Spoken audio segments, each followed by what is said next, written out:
Hello, everyone. Thank you for joining us today for our virtual CPAT Symposium. We had a wonderful in-person symposium in June, and many of you were able to join us. Every year it gets better and better, and we had fantastic speakers, wonderful networking, great, Hill visits, which was very effective and productive Hill visits. So it was wonderful to see so many people in person, but we know that not everybody can travel to DC.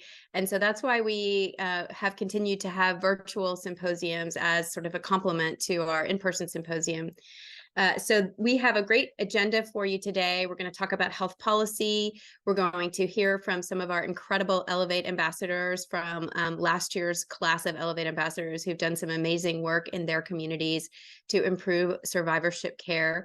And then we have a keynote speaker, Dr. Richard Deming, from Iowa, and he's done some amazing work at his facility there on survivorship, basically from diagnosis through end of life. He's incredible, and you'll love hearing from him. And then we have some speakers who are going to talk to us about the art of career networking. So we have a great 3 hours planned for you. Thank you so much for taking time out of your day to join us. I hope you're staying cool. I left Washington, D.C. last night to come to even hotter Dallas, Texas, where I'm doing this webinar today from my family's home. And it's hot out there. So hope y'all are staying cool. So I want to thank our sponsors for making the CPAT program possible, allowing us to have webinars like this and to provide travel scholarships for people to come to Washington, D.C. for the symposium. And of course, I want to thank our staff who do an amazing work behind the scenes to put all of this together, especially Veronica Paniotu, who runs the CPAT program. Thank you so much for all of your work. So I'm excited to have a nice fireside chat with our first speaker, Debra Curtis from McDermott Plus Consulting. And I'm not going to give you her whole bio because it's available on the page where we have all of the speaker bios. But I'll just tell you a couple of things about her. She worked on Capitol Hill for more than 20 years. And then you see the sign behind her that says, "We love Obamacare." She actually helped to start the DC Health Benefit Exchange, which provided the opportunity for Washington, D.C. residents to buy healthcare on the exchanges. So she had the experience of both like putting together the law that created the Affordable Care Act, but then implementing it in the District of Columbia. And now she's a consultant, lobbyist, healthcare expert, and one of our favorite people to turn to understand what's going on in Washington, D.C., and to try to help give you guys sort of that insider perspective. And we are grateful, Debbie. Thank you for joining us and for always being willing to. I don't think you've ever said no when I've asked you for something. So we really appreciate you. Well, I appreciate you and the critical work that you guys do for everyone. You were there for my family many years ago when we needed help. So I'm always going to be there for you. Thank you. So let me start by just saying, or asking you, what is going on in DC? So Congress came back this week from their recess, and they have until September 30th to pass spending bills to fund the government. And there's talk that they're going to follow regular order, which they haven't done in many, many years. But there's a lot of people saying there might be a government shutdown. So what the heck's going on? And what's the chance of a shutdown and funding the government? Sure. Well, what's going on is definitely not regular order as far as how Washington should operate, but regular order hasn't happened in Washington for a long, long, long time. So that's not totally surprising. But where we stand right now is that the Republicans in the House and the Democrats who run the Senate, everyone agreed they wanted to try to follow through with the real appropriations process this year. And so when they were actually able to get a debt limit bill done and an agreement to what the funding levels would be, both sides started working. But, the House, which is obviously a Republican majority, has a real problem in that they have a significant number of members in their party who don't want the government spending any money and don't care if the government shuts down. And I'm not being partisan when I say that. I think those are just straight up factual statements. And so instead of moving forward through the appropriations process at the levels agreed to, they decided to reduce spending further. And Kevin McCarthy, who's the speaker, had to go along with that in order to move forward appropriations bills. In that process, they were able to move through committee almost everything. And they've been able to get one of 12 appropriations bills done on the floor, only one. And it ground to a halt before the recess when they tried to do another one that included it included the agriculture and food stamps, and it fell apart on that one. And so they're trying to come back and pursue those now. In the Senate stuck with the caps that were agreed to, and on a very bipartisan basis are moving forward appropriations bills. Now, on top of all of this, we have emergency spending that has to get approved. We've got funding for the war in Ukraine and disaster funding, which many of us from different parts of the region know why we need additional disaster funding these days. And you've got all that piling up, and the House is in session for a grand total of 11 days in the Senate in September. The Senate is in for 17. And so in that very limited time, they've got to achieve agreement on funding government before September 30th. So the short answer is they're not going to do that on all of these funding things. And so they create what is called a continuing resolution. And it's an agreement to say, let's kick the can. We'll fund government at current levels, but we'll do that until a date certain. And it buys time to negotiate things out. A CR is usually a lowest common denominator vote because you all figure out what you can agree to and move forward. But we've got in the Senate side, Democrats and Republicans saying, yes, we need a CR. Yes, we need to include the emergency funding there. And you've got a House with a significant number of Republican members saying, we don't care if the government shuts down. And we don't believe there should be any Ukraine funding. And we are taking hostages, needing some policies we agree with in there if we're going to go forward. So it's really stuck. And that's why everyone's saying there could be a government shutdown, because the two sides, and I don't mean the Democrats and Republicans, I mean the House and the Senate, are in very different places. And the ability for McCarthy to get something through the House is really hard.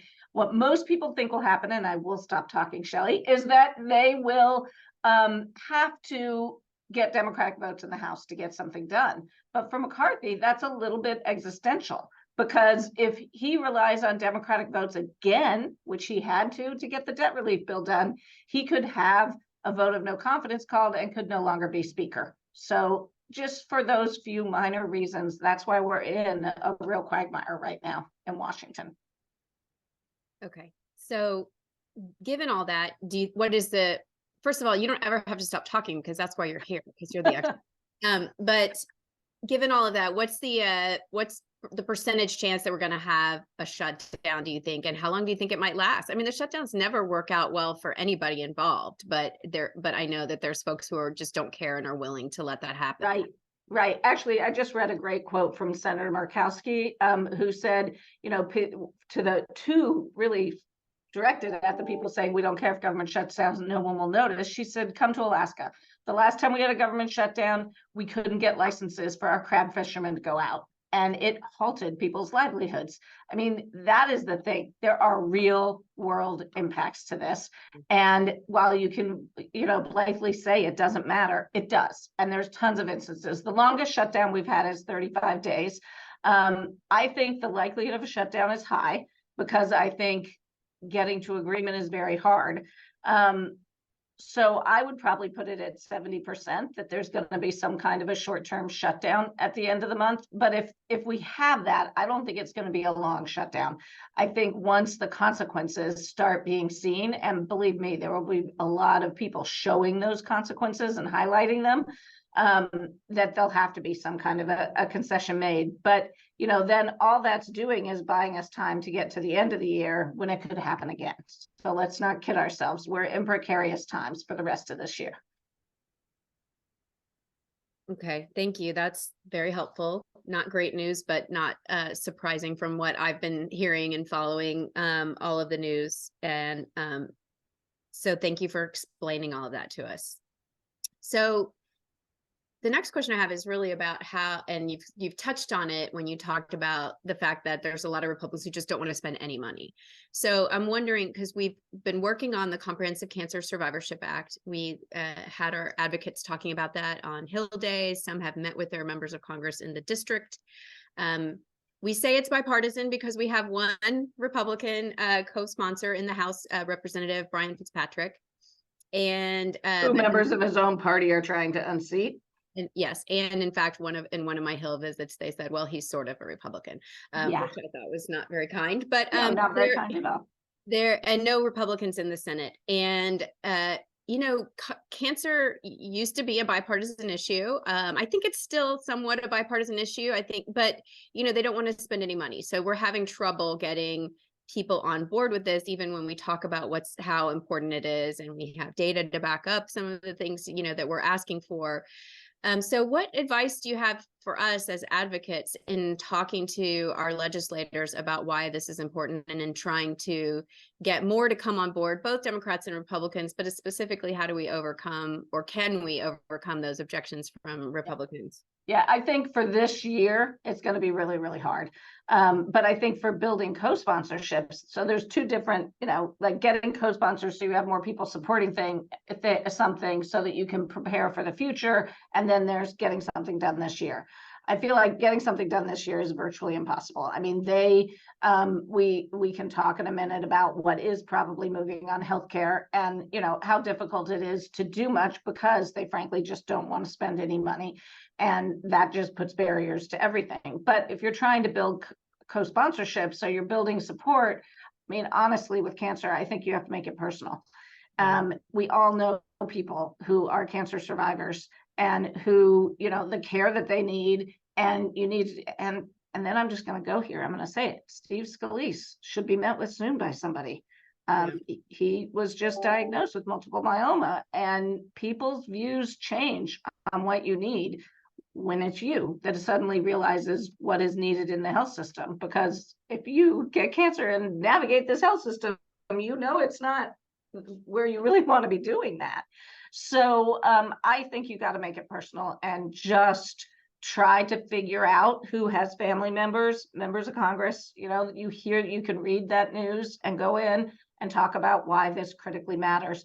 I also think, tactically, that, CMS, there has been created this chronic care management code service that can get reimbursed. And I know cancer is one of the things that can be reimbursed there. What I don't know is how it's working.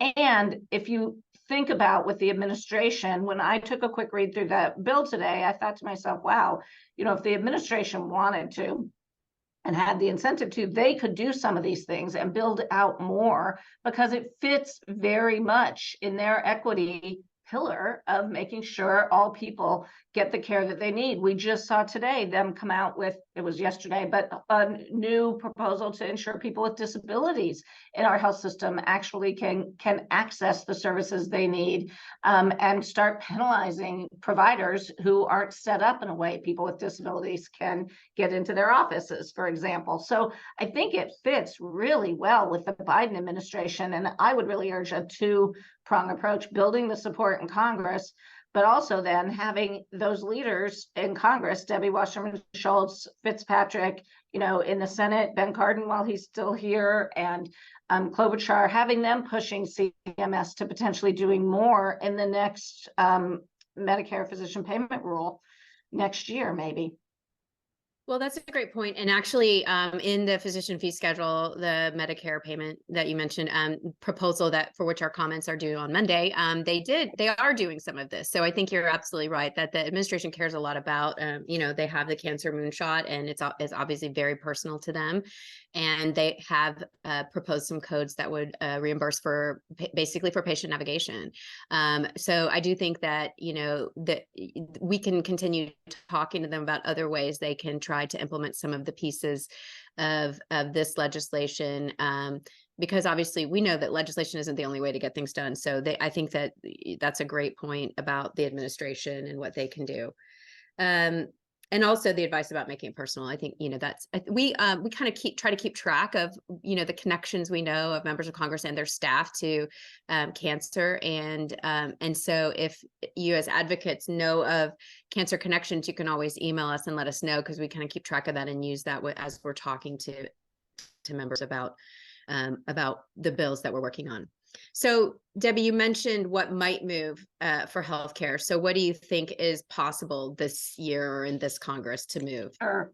Just this week, even with the House still out, the House Republican majority put out a draft bill on payment transparency and lowering costs. And it's a bill that combines three committees' actions in this area. So the Energy and Commerce Committee, in their patient bill that they moved, the Education and the Workforce Committee had 4 different bills they moved in this arena, and Ways and Means moved a bill as well. And so the focus of this bill really is getting more transparency into the healthcare system. So hospitals have to disclose charges. It would have Medicare Advantage plans disclose more. It would have lab companies disclose more. So it's really giving patients more information on the health system, but it's also doing a lot of the reforms on PBMs, the pharmaceutical benefit managers, that have gotten significant attention this year. So it's a lot of transparency around their operations. It includes all the extenders that need to be done. So these are the healthcare programs that will expire if Congress doesn't do something to extend them. There are very important ones. It's fundings for community health centers. It's disproportionate share payments for hospitals that treat high numbers of Medicaid patients. I mean, it is funding for teaching GME, a lot of important things that are included, their special diabetes program. And so that legislation was bipartisan through 2 of the committees, partisan in Ways and Means, and then the Republicans displayed what they decided was what should be done. And the action right now in the House is, okay, they're listening some now to Democrats, since they on high kind of put out what was going to be done. And Democrats are like, oh, interesting. Didn't you want to talk to us about this, since we all worked together on it before? And so those discussions are going on now. A bill could be dropped as soon as today. It might wait until next week if they're having better conversations of priorities they want to all see that are maintained in the package. But the likelihood is that they would like to have that bill pass the House the week of the 18th. That is going to depend on if they have appropriations ready. This will take a back seat because appropriations is what matters the most.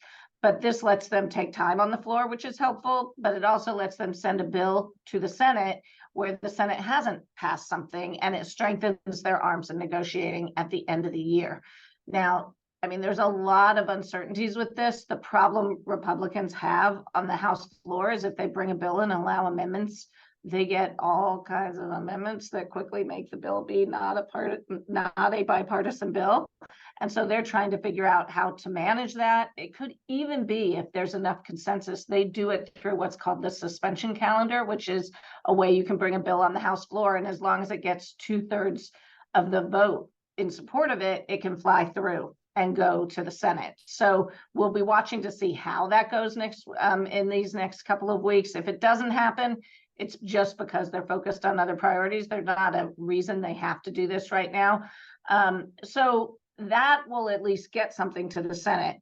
I think what we are looking to see in the short term is that with a continuing resolution at the end of the month, they're going to have to continue the programs that are expiring, or else there's problems in the healthcare arena. So that in the short term should get included when a CR is agreed to. And then we're just kind of looking to the end of 2023 to be when there's whatever they can agree to on funding the government and a healthcare package, and whatever else their must-dos will get done at that point. And overall, I mean, we're telling everyone, lower the bar. Keep your expectations low, because as we discussed with your Cancer Survivorship Act, they don't want to spend money. And so you're having to put together packages that can be paid for, and that's hard to do in healthcare these days. Yeah. Thank you. Can you mentioned the pharmacy benefit managers, PBMs. I know, and maybe it's just a function of the types of media I consume, but I get a lot of ads about those. So can you tell us a little bit more about what they are and what these bills might do? It does seem like they're sort of a bipartisan target.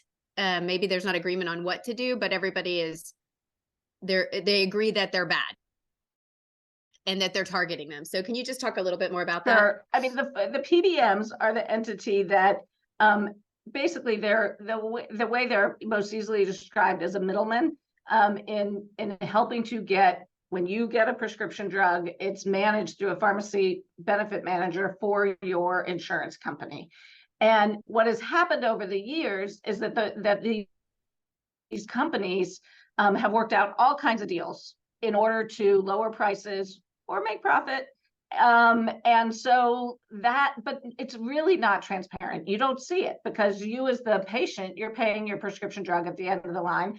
And then there's all these rebates that are flying around. It's very confusing. And so and Congress is saying, I mean, look, Congress took on pharma last year with drug pricing. So you don't usually go back to the same door twice, in just 2 years. And so this is another entity to get at in the prescription drug pricing war. And frankly, pharma likes going after the PBMs. And so there's a lot of different players who like going after these entities. And I think I'll say very bluntly that from a consumer perspective, we don't know what the heck they think these things are. We don't deal with them at all. And so it's pretty easy for Congress to say, we've got a problem. This is the problem. We're going to fix it, because you will have no clue it has no impact on you.